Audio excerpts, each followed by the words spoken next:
మొత్తానికి తెలంగాణ ముఖ్యమంత్రి రేవంత్ రెడ్డి మాత్రము అక్కడ వైసీపీలకు మంచి న్యూస్ ఇచ్చిందనే చెప్పాలి. ఇక్కడ గొప్ప కోసం మాట్లాడితే అక్కడ ఏం జరిగిందో అర్థమైంది. కళ్ళు తెరిచి చూసుకునేసరికి ఏమీ లేదు. పాపం ఇటు ఆంధ్రజ్యోతిలా అండ్ ఈనాడులా లేకపోతే ఇక్కడ ఉన్న కొన్ని పత్రికలు ఉన్నాయి కదా, వాటికి ఏం రాయాలో కూడా అర్థం కాల. అసలు ఇందులో రేవంత్ రెడ్డి అబద్ధమాడిండని రాయాలా, నిజం చెప్పిండని రాయాలా, ఏది రాయకపోతే బెటర్ రా నాయన అని తెలంగాణ పత్రికలో వార్తే రాలే. అసలు ఏది నేను చెప్తేనే రాయలసీమ లిఫ్ట్ ఇరిగేషన్ చంద్రబాబు నాయుడు నా మీద కనుసన్నుతోటి ఆఫ్ చేసిండు. మరి ఈయన చెప్తే ఆ రాయలసీమ లిఫ్ట్ ఇరిగేషన్ ఆఫ్ చేసిరంటే మరి రాయలసీమకు ద్రోహం చేద్దామనుకున్నాడు కదా చంద్రబాబు నాయుడు అనే విషయాన్ని మరి ఈయన మెదడుకు తట్టలేదా? నేను ఇక్కడ అసెంబ్లీలో మాట్లాడితే ఎవరు వింటారులే, కేవలం తెలంగాణ ప్రజలకు మాత్రమే రీచ్ అవుతుంది, నేను ఇలా మాట్లాడతాను, ఇక్కడ మాత్రం వార్త వేయొద్దు అని చెప్పాడా? ఈడ మాత్రం నేను వార్త వేయండి, అక్కడ మాత్రం వేయొద్దని చెప్పాడా? అసలు ఏం ఆలోచించిండో తెలియదు. కానీ మొత్తానికి అసలు దొంగ బయటికి రావాలన్నట్టుకుంది. ఇప్పుడు నేను చంద్రబాబు నాయుడు గారి మీద కేంద్ర ప్రభుత్వం మీద ఒత్తిడి తెచ్చి రాయలసీమ లిఫ్ట్ ఇరిగేషన్ ఆపిచ్చిన ఇప్పుడు ఏం చేసింది? అక్కడి నుంచి ఆయన ఇరిగేషన్ మినిస్టరు ఆయన అక్కడ గవర్నమెంట్ నుంచి ఒకటి పంపిణీ, ఇది ఇప్పుడు కాదు, ఇది 2022లోనే లిఫ్ట్ ఇరిగేషన్ ఆగిపోయింది అన్నారు. ఇట్లున్నాయంటే గుమ్మడికాయల దొంగ భుజాలు తరుముకున్నట్టుగా ఈరోజు ఏంటి మరి ఈయన ఇంత ధైర్యంగా చెప్పిండంటే కారణం ఏంది? ఆ పని విషయాన్ని ఆపినట్టుగా ఈయన చెప్పుకోవడంలో అర్థమైంది. మరి అక్కడి నుంచేమో అది 2022లోనే ఆగిపోయిందని చెప్పిండ్రు. ఈయనేమో సీఎం అయింది అప్పుడు 2023 డిసెంబర్లో కదా. మరి ఏంటి ఇందులో లాజిక్ ఏంది, మతలబ్ ఏంటి? అందుకే వాళ్ళకు ఒక మంచి అస్త్రం దొరికింది, మేమెందుకు ఊకుంటాం అన్నట్టుగా ఏకంగా ఎక్కడో ఫ్లెకార్డ్లోనో లేకపోతే ఫ్లెక్సీలో కాకుండా ఏకంగా వాళ్ళు మంచిగా క్యూఆర్ కోడ్ పెట్టిరు. ఏం పెట్టిరయ్యా? క్యూఆర్ కోడ్ స్కాన్ చేస్తే ఏకంగా నేను చెప్తేనే చంద్రబాబు నాయుడు లిఫ్ట్ ఇరిగేషన్ ఆపేసిండు, నేను చెప్తేనే రాయలసీమకు అన్యాయం చేసిండు అన్నట్టుగా ఉంది. అయితే ఈ విషయంలో చంద్రబాబు ఫోన్ చేసి క్లాస్ కూడా వీకినాడు. ఏం సోయుండి మాట్లాడుతున్నావు, నువ్వు మతిండి మాట్లాడుతున్నావు లేక మతి తప్పి మాట్లాడుతున్నావా అని కూడా అన్నాడట. ఒక సబ్జెక్టు మీకు బేసిన్లకు బేసిక్ కూడా తెలియని పరిస్థితిలో ఉన్నారా? ఎందుకు నా పరువు ఎందుకు తీసినారు? ఈరోజు నన్ను రాయలసీమ ప్రజల ముందు ఎందుకు దోషిగా నిలబెట్టినావని మామూలు క్లాస్ అయితే జరగలేదట. మరి నేను ఇట్లయితుంది అనుకోలేదు, నేను తెలంగాణ ప్రజల ముందు చాలా గొప్పోడిని అవ్వాలనుకొని చెప్పినాను, నేను ఇలా జరుగుతులేదు అనుకోలేదు సార్, ఐఎమ్ వెరీ సారీ అని సారీ చెప్పిండు అనే విషయాన్ని అక్కడ చంద్రబాబు నాయుడుకు సంబంధించిన వాళ్ళు లీక్ చేసిన వార్త. మరి వాళ్ళు చెప్పుకుంటారట, మా సారు ఊకుంటాడా, మస్తు లెఫ్ట్ అండ్ రైట్ మస్తు ఇచ్చుకున్నాట, నన్నేంద్రబాయ్ నువ్వు చేసేది నీ పని, ఏదో నువ్వేదో అదృష్టం కొద్ది ఏదో నువ్వు సీఎం అయినవు, నీ పని నువ్వు చూసుకోక మధ్యలో నన్నెందుకు గెలుగుతావు, నన్నెందుకు బదనాం చేస్తావు అని చెప్పేసి ఆల్రెడీ నేనే నా నాన్న సాగు చేస్తున్నాయి ఈడ వైసీపీ తోటి ఏగలేక, అప్పుడంటే వాళ్ళకు చేసిన పనులు చెప్పుకోలేక మనం చేసిన దుష్ప్రచారాన్ని నమ్మి ఓడిపోయినరు. సో ఈ భూముల రీసర్వే గురించి వీళ్ళు చేసిన తప్పుడు ప్రచారం ఉంది కదా, అప్పుడు కనుక రీసర్వే చేస్తే ఈ భూములన్నీ కూడా వీళ్ళకే పోతాయి అని చెప్పేసి ఆ పట్టాదారు పాస్ పుస్తకాల పైన జగన్మోహన్ రెడ్డి ఫోటో ఉండడం, ఇది అడ్వాంటేజ్గా తీసుకొని వీళ్ళు దాన్ని విష ప్రచారం చేసుకోవడము.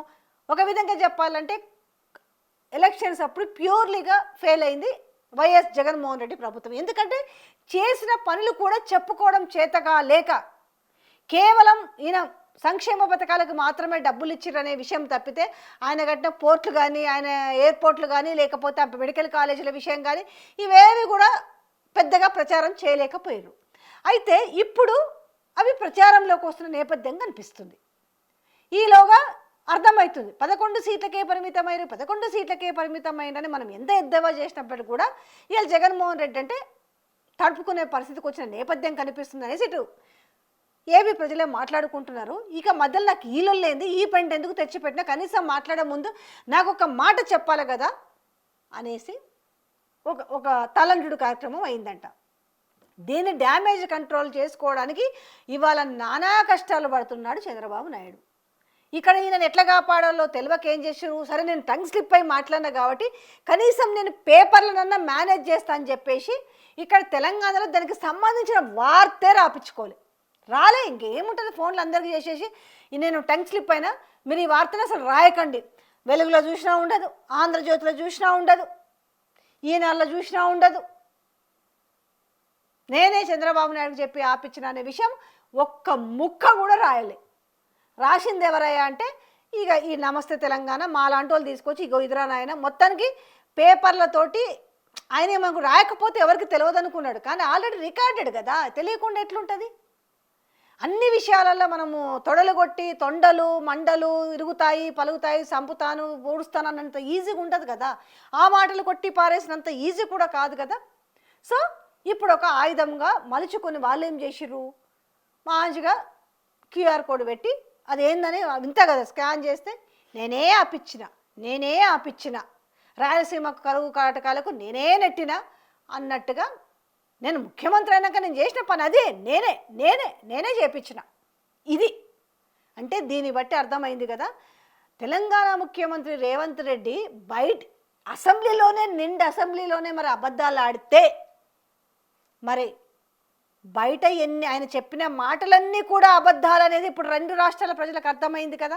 ఇప్పుడు కనీసం దానికి ఒక ఖండన ఉండాలి కదా. నేను బై మిస్టేక్లో మాట్లాడినాను, తేలుకుంటున్న దొంగల్లాగా ఒక్కరు కూడా సప్పులు చేశారు. మిగతా మంత్రులు అయితే అమ్మయ్య ఈయనకు టాపిక్ తెలియదు, నాలెడ్జ్ లేదు, అయినా కూడా ఏదో ఎగేసుకొచ్చి మాట్లాడతాడు అనేసి వాళ్ళు ఆఫ్ ద రికార్డ్ మాట్లాడుకుంటారట. మంచిగా వాళ్ళు కూడా సలిమంటలు కాసుకుంటారు. ఇక్కడ బ్లేమ్ అయింది ఎవరు? బ్లేమ్ అవ్వాల్సిందే కదా. వాళ్ళేమో ఇది జగన్మోహన్ రెడ్డి ప్రభుత్వంలోనే ఆగిపోయింది, ఇది కేసీఆరే ఆపిచ్చిండు అంటారు. మరి కేసీఆరే ఆపిచ్చిండు అని అంటే మరి కేసీఆర్ తెలంగాణకి ఎట్లా అన్యాయం చేసినట్టు? కేసీఆర్ ప్రభుత్వం లాజిక్ ఒకటి చెప్తున్నా మీకు. కేసీఆర్ కనుక జగన్మోహన్ రెడ్డితో కుమ్మక్క ఏదో చేసిండు, ఇక్కడ నీళ్ళనన్నీ తీసుకుపోయి ఆంధ్రా కప్ప చెప్పిండు, అక్కడ పోయి రోజమ్మ ఇంట్లో చేపల పులుసు తినేసి నీళ్ళన్నెలకు ఇచ్చిరని ఇంతోడు అంతోడు ఎగిరెగిరి మాట్లాడిండ్రు కదా.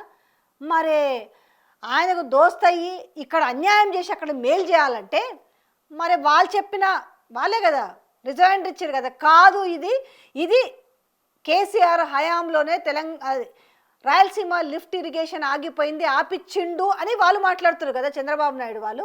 మరి ఈయనేమో నేను ఆపిచ్చిన అంటాడు కదా. మరి ఇందులో ఎవరు? అక్కడి నుంచేమో వాళ్ళ గురువు ఏం చెప్తున్నాడు, ఒరే నాయన ఇప్పుడు కాదురా నాయన జగన్ హయాంలోనే ఆగిపోయింది, అది కేసీఆర్ ప్రభుత్వంలోనే ఆపిచ్చాడు అంటుండ్రు. ఈయనేమంటాడు నేను ఆపిచ్చినా అని క్రెడిట్ కొడదామని చూసిండు. ఇక్కడ దొంగ ఎవరో బాజాబ్తో దొరికింది కదా తెలంగాణకి. ఎక్కడ ఇందులో తెలంగాణ తొలి ముఖ్యమంత్రి కేసీఆర్ తెలంగాణ ప్రజలకు ఎక్కడ అన్యాయం చేసిండ్రు? ఈ నీళ్ళను వాళ్ళు అనవసరంగా ఎత్తుకుపోవద్దనే కదా, పోకూడదనే కదా, ఇక్కడ రైతులకు కష్టం కాకూడదు, తాగునీటికి సాగునీటికి ఇబ్బంది రాకూడదనే ప్రయత్నమే కదా ఇక్కడ చేసింది. ఇది స్వయాన చంద్రబాబు నాయుడు ఒప్పుకున్నట్టే కదా. మరి రేవంత్ రెడ్డి చెప్పిన మాట ఇది నిజమా అబద్ధమా? ఇది ఒప్పుకోవాల్సింది ఎవరు? ఈరోజు సమాధానము ఆయన చెప్పిండు, ఇది ఆపిందే ఆయనే అని. కాదు నేను ఆపిన, ఇంతకు ఆపింది ఎవరైనా సమాధానం ఎవరు చెప్పాలి? మరి ఇప్పుడు చంద్రబాబు నాయుడు వర్షంలో చూస్తే మాత్రము కేసీఆర్ ఆపించాడు, కానీ నేను మాత్రం ఆపించిన తెలంగాణలో మార్కులు కొడదామనే ప్రయత్నం చేస్తే ఏ రకంగా అపహాస్యమైందనే విషయం అయితే బాజాబ్తా బట్టబయలైంది. కాకపోతే ఈయన టంగ్ స్లిప్ అవ్వడం వల్ల స్లిప్ అయిందా లేకపోతే కావాలనే నేనే ఆపించిన అని చెప్పి తెలంగాణ ప్రజల్లో మార్కులు కొట్టేద్దామని ఏది ఏమైనప్పటికీ మొత్తానికైతే గట్టిగా ఇరికిచ్చాడు చంద్రబాబు నాయుడిని. సో ఇది ఈరోజు వైసీపీలకు మంచి ఒక కామెడీ పీస్ లాగా ఏకంగా క్యూఆర్ కోడ్ తెరపైకి తెచ్చి అది జస్ట్ ఇట్లా స్కాన్ చేస్తే చలో నేనే ఆపించిన అనేది వస్తుంది. ఇట్లా ఉంది తెలంగాణ సీఎం రేవంత్ రెడ్డి పరిస్థితి.